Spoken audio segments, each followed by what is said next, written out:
বাংলাদেশ অধিনায়ক নাজমুল হোসেন শান্ত যখন উদ্বোধনী ওভার করার জন্য তানজিম হাসান সাকিবকে বেছে নেন, তখন অনেকের মনেই খটকা লেগেছিল।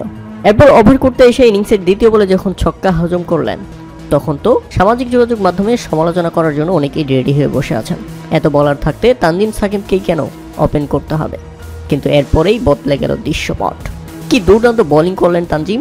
প্রথম ওভারেই ফেরালেন রেজা হেন্ড্রিক্সকে। গোল্ডেন ডাক মেরে ফিরে গেলেন এই ব্যাটার।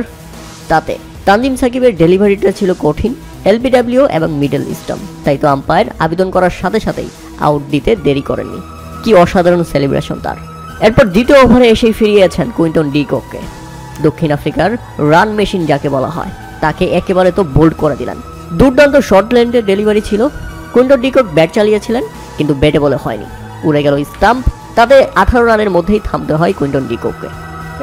এতে বাংলাদেশের গ্যালারি যেন ফেটে পড়বে। পুরো স্টেডিয়াম জুড়েই তানজিম সাকিব সাকিব মুখরিত। 19 রানের মধ্যেই 2 উইকেট হারিয়ে ফেলে দক্ষিণ আফ্রিকা।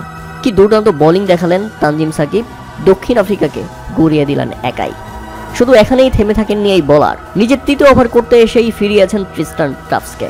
দুর্দান্ত ক্যাচ ধরেছেন সাকিব আল হাসান। তাতে মাত্র 23 রানের মধ্যেই দক্ষিণ আফ্রিকা হারায় 4 উইকেট। ডাক মেরে ফিরে যান ট্রিস্টান ট্রাপ। তাতে অধিনায়ক শান্তর আস্থা রেখেছেন তানজিম সাকিব। প্রথম 3 ওভার বোলিং করে মাত্র 13 রান খরচায় তুলে নিয়েছেন 3 উইকেট।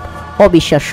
সেই সাথে তাসকিন আহমেদও পেয়েছেন 1টি উইকেট। ফিরিয়েছেন এডেন মাকরামকে, একেবারে বোল্ড করে দিয়েছেন তাসকিন আহমেদ, যা ছিল সত্যি দৃষ্টিনন্দন এবং অসাধারণ। অবিশ্বাস্যভাবে দক্ষিণ আফ্রিকাকে একেবারে গুড়িয়ে দিয়েছে বাংলাদেশের 2 পেসার।